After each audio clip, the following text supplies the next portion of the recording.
আসসালামু আলাইকুম সুপ্রিয় দর্শক শ্রোতা, আশা করি আপনারা সবাই ভালো আছেন।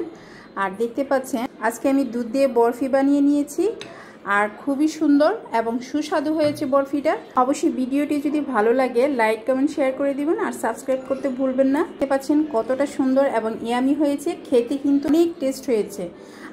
আর এই বরফিটা একবার হলেও ট্রাই করবেন। এই বরফিটা এত মজা সেটা বলে বোঝানো যাবে না। আজকে আমি মিল্ক বরফি বানিয়ে নিব, এই জন্য এক বাটির চেয়ে একটু কম গুঁড়া দুধ নিয়েছি। এখন দিয়ে দিচ্ছি 1 কাপ লিকুইড দুধ। আর এই দুধটা জাল দিয়ে আমি ঠান্ডা করে রেখেছিলাম, অবশ্যই ঠান্ডা দুধ দিবেন। একটু ভালো করে মিশিয়ে নিব যাতে দলা পেকে না থাকে, এমনভাবে মিশিয়ে নিতে হবে। এখানে কনডেন্স মিল্ক ইউজ করব, আপনারা চাইলে চিনি দিতে পারেন। মিল্ক বরফিটা খেয়ে দেখবেন খুবই সুস্বাদু হয়। এক সাইডে রেখে দিব। এখানে আমি কয়টা কাঠবাদাম নিয়েছি, কয়টা পেস্তা বাদাম নিয়েছি, আর নিয়েছি একটু করে ঘি, যেটা আমার রান্না করার সময় লাগবে। এগুলোকে আমি ছোট ছোট করে কেটে নিব। তো দেখতে পাচ্ছেন আমি বাদামগুলোকে একেবারে ছোট ছোট করে কেটে নিয়েছি। কাঠবাদামগুলোকে আমি কেটে নিয়েছি। এখন আমি কনডেন্স মিল্ক দিয়ে দিচ্ছি। কনডেন্স মিল্ক দেওয়ার চেষ্টা করবেন, তাতে করে কিন্তু স্বাদটা খুব ভালো আসবে। তো ভালো করে মিশিয়ে নিতে হবে।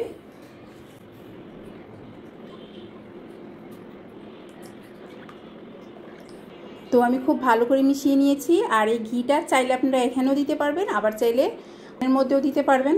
রান্নার ক্ষেত্রে ইউজ করব, এখানে দিলেও কোনো সমস্যা হবে না। তো আমি এখন ঘিটা দিয়ে দিচ্ছি। দিয়ে দিব দুধের এই মিশ্রণটা।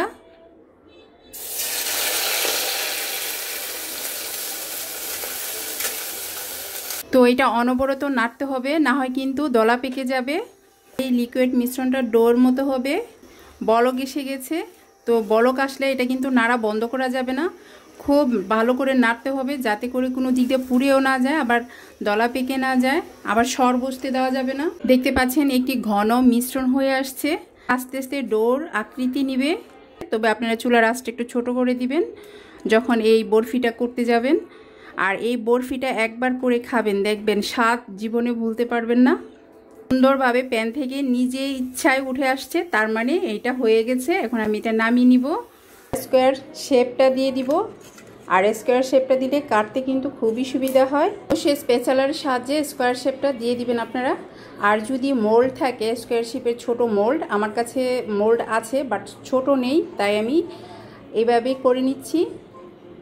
শেপটা দিয়ে নিয়েছি। আর এটা গরম থাকা অবস্থায় শেপটা দিতে হবে, না হয় কিন্তু অমসৃণ হবে। এটা হলো সিলভার এডিবল লিফ, অনেকে এটাকে ফয়েল নামেও চিনে। এটা আমি দিয়ে দিব এখানে। এই পেস্তা বাদামটা কেটে রেখেছিলাম, সেই পেস্তা বাদামটা দিয়ে দিব।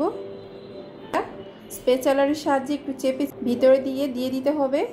তো আমি বরফিটাকে কিছুক্ষণের জন্য ফ্রিজে রেখে দিব। আজকে আমি দুধ দিয়ে বরফি বানিয়ে নিয়েছি, আর খুবই সুন্দর এবং সুস্বাদু হয়েছে বরফিটা। আর এই বরফিটা একবার হলেও ট্রাই করবেন। এই বরফিটা এত মজা সেটা বলে বোঝানো যাবে না। অবশ্যই আপনারা ট্রাই করবেন। আজ তাহলে পর্যন্ত, আল্লাহ হাফিজ।